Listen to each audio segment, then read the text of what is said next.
Graças e paz, irmãos, novamente retornando ao estudo e dando continuidade, ao Evangelho de João.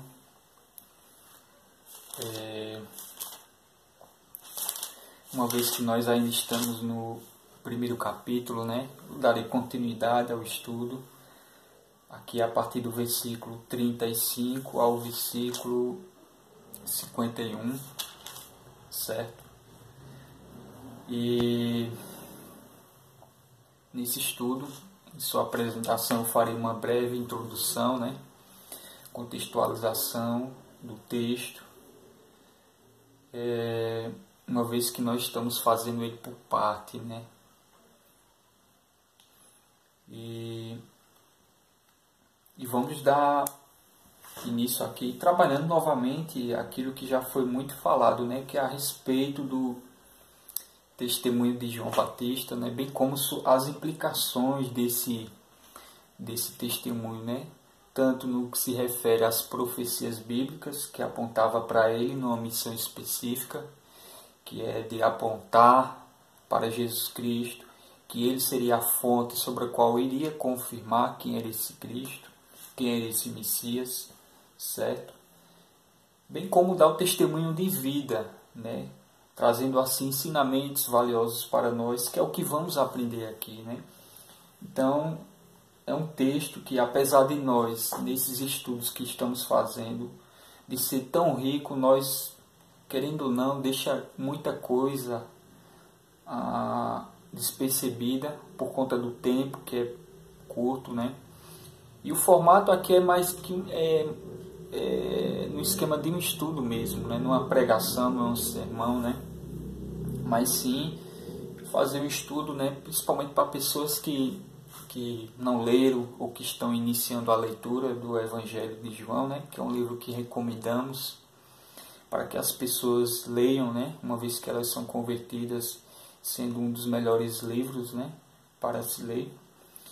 A gente faz assim em um formato meio que resumido, meio que didático assim mesmo, Então eu peço a compreensão de todos por isso, Mas sem mais delongas, vamos dar início aqui.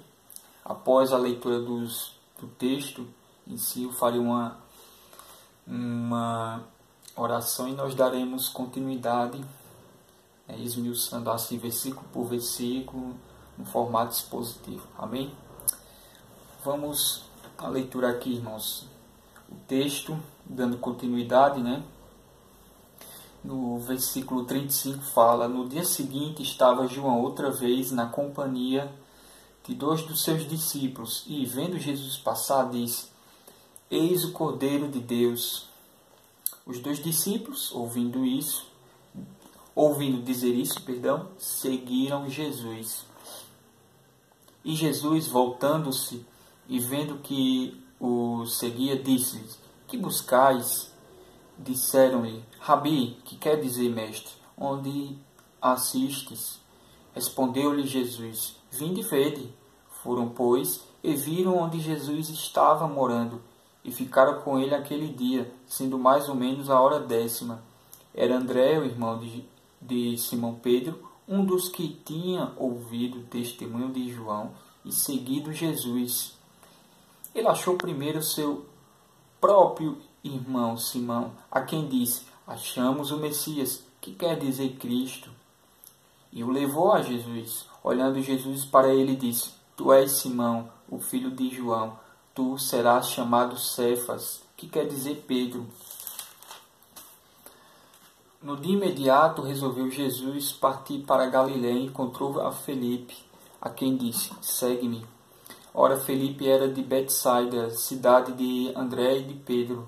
Felipe encontrou a Natanael e disse: Achamos aquele de quem Moisés escreveu na lei, a quem se referiram os profetas, Jesus, o Nazareno, filho de José. Perguntou-lhe Natanael: De Nazaré pode ser alguma coisa boa? Respondeu-lhe Felipe: Vem e vê. Jesus viu Natanael aproximar-se e disse a seu respeito: Eis um verdadeiro israelita, a quem não há dolo. Perguntou-lhe Natanael: De onde me conheces? Respondeu Jesus: Antes de Filipe te chamar, eu te vi, quando estavas debaixo da figueira. Então exclamou Natanael: Mestre, tu és o Filho de Deus, tu és o Rei de Israel. Ao que Jesus lhe respondeu: Porque te disse que te vi debaixo da figueira, crês? Pois maiores coisas do que estas verás. E acrescentou: em verdade vos digo que vereis o céu aberto e os anjos de Deus subindo e descendo sobre o Filho do Homem. Amém? Oremos, irmãos. Senhor, concede a tua graça nesse momento para podermos aqui, Senhor, apresentar a tua palavra, que nós, através dela, possamos aprender, Senhor, os ensinamentos que aqui estão nesse texto, e que principalmente aquele que nos ouve esta palavra, possa entender e aplicar em suas vidas, Senhor. Aplica nos seus corações, dá iluminação com teu Espírito, para que eles vejam, entendam, e abra seus corações para que creiam e apliquem em suas vidas, Senhor. Assim, oro em nome de Jesus. Amém. Amém, irmãos. Pois bem, como havia falado, né, essa porção aqui ela está conectada aos versículos anteriores, né? O nosso irmão Tássio, na aula anterior, ele trabalhou, né, os versículos 29 ao 34, né, onde trabalhou a respeito da repetição do testemunho de João Batista e o batismo de Jesus, né, onde se mostrava, por meio de uma comprovação, por meio da descida do Espírito Santo, né, que Jesus era o Filho de Deus, o único, aquele prometido nas Escrituras, né? E como ele bem explicou, né, bem trabalhou, e de alguma forma aqui retornaremos a alguns pontos, né? Jesus, ele é além de um cumprimento de uma profecia, ele é como é que eu posso dizer aqui? Ele é o Cordeiro de Deus, né? Ele é aquele que de fato tira o pecado do mundo. Ele é aquele que, ao passo que a pessoa passa a crer no seu sacrifício, ela é uma pessoa transformada, regenerada. E além disso, ela, no juízo final, terá seu livramento da condenação eterna. Porque ela foi aceita por Deus mediante a confiança que ela teve no sacrifício de Jesus. Portanto, ela é bem-aventurada, ela será isenta do juízo final, porque o sacrifício de Cristo, que é santo e perfeito, foi imputado a ela, e portanto ela se torna isenta desse juízo final. E isso é o que faz o Cordeiro de Deus, isso é o que faz o Filho de Deus prometido nas Escrituras, né? Ele veio justamente para fazer aquilo que nós éramos incapazes de fazer, né? Que é de nos reconciliar com Deus por meio de alguma ação que nós fizéssemos, algo que é impossível. Mas o Cordeiro de Deus, ele se tornou propiciação pelos nossos pecados, né? Ao ponto de se fazer justo por nós, né?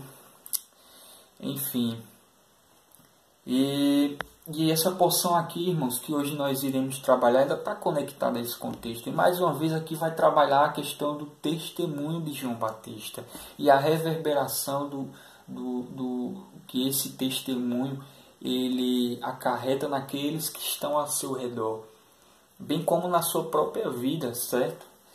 E é o que vamos entender um pouco hoje, como que se dá essa reverberação, né? Como que se dá essas implicações, o que acontece uma vez que se cumpram as profecias em João Batista, o que é que acontece uma vez que ele dá testemunho de Jesus Cristo, e que esse testemunho que é confirmado por ele, o que é que acarreta na vida daqueles que passam a crer de fato em Jesus Cristo, é o que vamos ver hoje aqui, certo?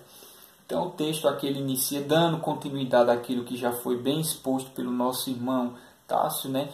No versículo 35 fala que no dia seguinte, né, estava João outra vez na companhia de 2 discípulos e vendo Jesus passar disse: Eis o Cordeiro de Deus. Então aqui novamente ele repete aquilo que ele já havia falado no versículo 29, né? que ele fala: eis o Cordeiro de Deus.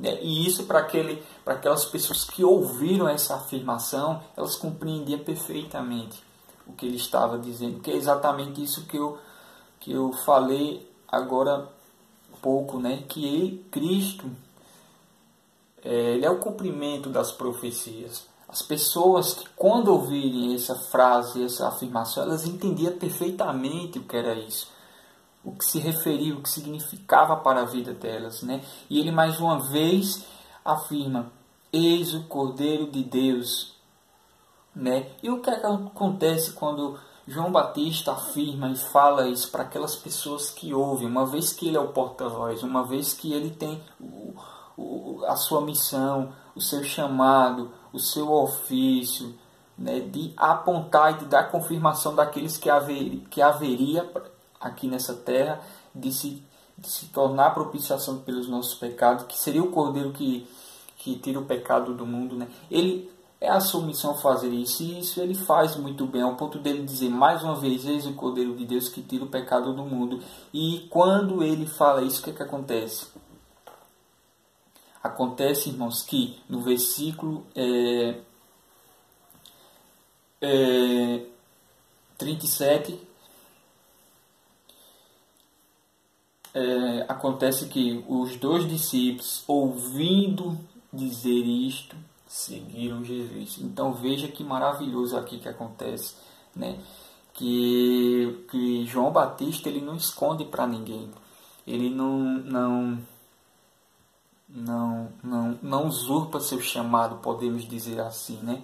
Ele não tem inveja de Cristo, ele não esconde essa pérola preciosa que é o Evangelho de Cristo, ele não faz nenhum desdém, antes ele fala com um tom bem claro, né? E com palavras audíveis: eis o Cordeiro de Deus. E quando alguém fala isso, irmãos, quando alguém, como João Batista, conhece o Evangelho, recebe a missão de proclamar o Evangelho, ela não pode esconder. E antes ela tem que apontar para as pessoas quem é Cristo, o que Ele faz nas pessoas quando elas passam a crer nele, né? Isso tem um significado maravilhoso: eis o Cordeiro de Deus, certo? Então isso que acontece aqui no versículo 37, que quando João ele corresponde ao seu chamado, ele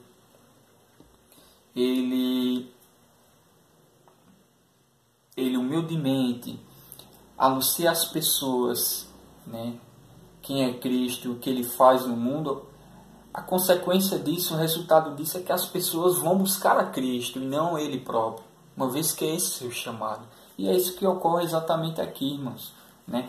Quando as pessoas ouviram dele, principalmente esses dois discípulos: eis o Cordeiro de Deus, elas reagem de uma forma em que elas vão a Cristo, né? Isso deveria ser conosco, né? Quando nós anunciamos Cristo para outras pessoas, elas não devem ficar conosco, elas não devem imitar nossas ideias, crer no que nós somos, no que nós falamos, mas sim buscar a Cristo e crer a Cristo. Mas isso é possível, irmãos, se de fato nós pregamos a Cristo, ao ponto delas acharem e encontrarem Cristo em nossas palavras, em nossa pregação, né? Se de fato nosso sermão, nossa mensagem, nosso testemunho, ele aponta para Cristo, porque é isso que vai fazer com que as pessoas busquem, vai inspirar as pessoas a irem a Ele. E essa é a nossa missão, irmãos. Não ser o holofote, né? Mas sim Cristo. É transferir a glória, transferir a atenção, tudo para Ele. E isso é o que faz muito bem João Batista aqui. Mais uma vez trabalhando nessa questão do testemunho, como ele é importante, né? O testemunho. E o versículo 38 diz: e Jesus, voltando-se e vendo que o seguiam, disse-lhe: que buscais? Disseram-lhe: Rabi, que quer dizer mestre, onde assistes? Né? Então, a reação deles é buscar a Cristo, né? E Jesus, vendo que eles seguiam, né, pergunta: que buscais? Disseram: Rabi. Então, veja que a forma como os discípulos, esses dois específicos, né, eles respondem a essa pergunta que Jesus faz: o que buscais? E eles respondem, veja como a resposta dele é bem interessante e específica. Eles respondem, Rabi, que quer dizer mestre, onde assiste. Meu irmão, para um judeu naquela época, responder a alguém ou chamar alguém de Rabi é porque eles tinham algo muito... Essa pessoa, ela, além de fazer por merecer esse título, é porque havia algo dentro dessas pessoas que fez com que elas reverenciassem e conhecessem essa pessoa que se designou como Rabi, né? Porque ninguém naquela época era chamado assim à toa, né? Era preciso que essa pessoa tivesse um status, tivesse uma carreira, uma história muito grandiosa, muito importante, ao ponto de ser recebida como um Rabi. E é interessante que quando eles ouvem isso, eis o Cordeiro de Deus da boca de João Batista, que é uma testemunha ocular muito valiosa, um homem muito precioso, um profeta de Israel, considerado o último daquela época, certo? E esse profeta de grande estirpe, ele fala isso e aquelas pessoas ouvem, é porque elas receberam bem essa mensagem de João Batista, ao ponto de, quando elas serem interrogadas pelo próprio Jesus Cristo, elas responderem com esse termo, Rabi, Rabi, ou seja, mestre, mestre, onde assistes? Quer dizer, elas não estavam inseguras, elas não estavam duvidosas. Antes, elas só queriam saber onde assiste, mestre, né? E no versículo 39, prontamente Jesus responde, vinde ver e vede. Foram, pois, e viram onde Jesus estava morando e ficaram com ele aquele dia, sendo mais ou menos a hora 10ª. Então, irmãos, quando eles ouvem quem era o Messias e eles acham busca, e só quer saber onde Jesus dorme, mora, isso só acontece porque eles sabem que esse Jesus com quem ele está, esse mestre com quem eles acabaram de dizer, era o Messias prometido das Escrituras, e eles confiaram nisso, que foi pronunciado da boca de João Batista, né? Ao ponto de simplesmente acatar com naturalidade o que Jesus disse e fez, né? Jesus, olha como é estranho aqui e curioso, né? Responde, vinde e vede. E foram, pois, e viram onde Jesus estava morando, e ficaram com ele aquele dia, sendo mais ou menos a hora 10. Então, quer dizer, eles acreditaram verdadeiramente, a ponto de não duvidar, ao ponto de não se estarem receosos, né, hesitantes, e simplesmente com naturalidade responderam, né, com ações como indo até Jesus e dormindo com ele, morando com ele naquela hospedagem, né? Então isso só acontece porque eles acreditaram no testemunho de João Batista, né? E ele sabia que aquele mestre com o qual eles estavam se referindo era o mestre, o Messias prometido nas Escrituras. E eles, como bons judeus que estavam esperando por isso, eles foram privilegiados e eu acredito que eles estavam ali com alegria, com confiança, enfim, sem hesitar, certo? E no versículo 40, né, diz, era André, o irmão de Simão Pedro, um dos dois que tinham ouvido o testemunho de João e seguido Jesus. Ele achou primeiro seu próprio irmão Simão, a quem disse, achamos o Messias, que quer dizer Cristo. E veja aqui, irmãos, a consequência do testemunho de João Batista, como ela tem ganhado aqui proporções maiores, né? Que ao ponto de André, que era um desses dois discípulos específico, né? Pelo menos aqui no texto informa que André era um desses dois discípulos, né? Que tinha ouvido da boca de João Batista e tinha ido até Jesus, certo?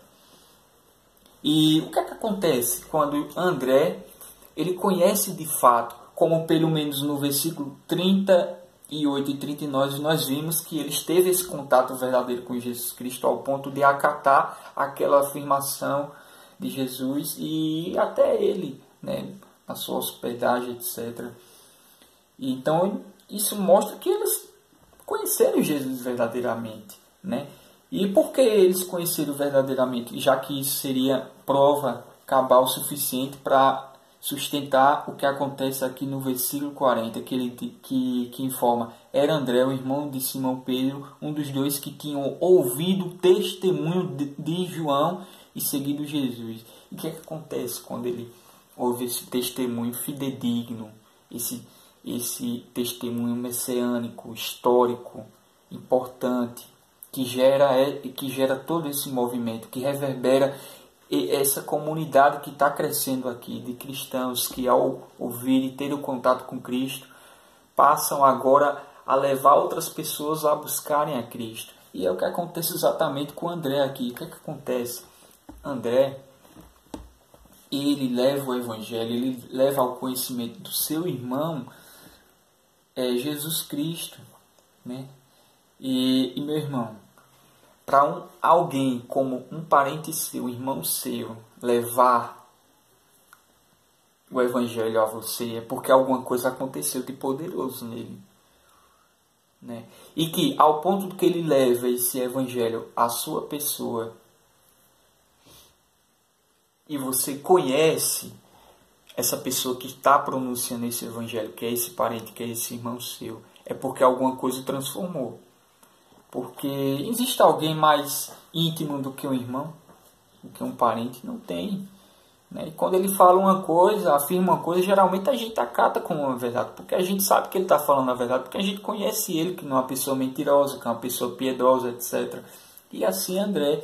Então, para André levar esse Evangelho até seu irmão, né, ao passo que quando Simão, Pedro, ele ouve esse Evangelho por parte de Pedro, a reação de Pedro será: poxa, então realmente alguma coisa aconteceu em André, para poder me levar a mim e falar que ele, um Messias, aquele que nós esperamos está entre nós agora, poxa, eu quero conhecer.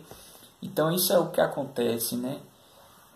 E João, após dizer, achamos o Messias, né? E o levou, no versículo 42, a Jesus, olhando Jesus para ele, disse: tu és Simão, o filho de João, tu serás chamado Cefas, que quer dizer Pedro. Então é isso que acontece, né? Mas, irmãos, percebam alguma coisa interessante aqui. Acontece que o versículo 42 só ocorre, esse contato de Jesus com Pedro só ocorre porque de antemão aconteceu um movimento primário, que foi o de André levar o Evangelho para Pedro, ao passo que Pedro corresponder a essa sua fala e até Cristo. Isso assim deve ser com as pessoas que, ao ouvirem o Evangelho por parte de nós, também buscar esse Cristo e ter um encontro com Ele. Agora, elas só terão esse encontro com Jesus Cristo se nós levarmos. Porque assim ocorreu com Simão Pedro. Ele só foi ter Jesus, ele só recebeu essas palavras como: tu és Simão, filho de João, e tu serás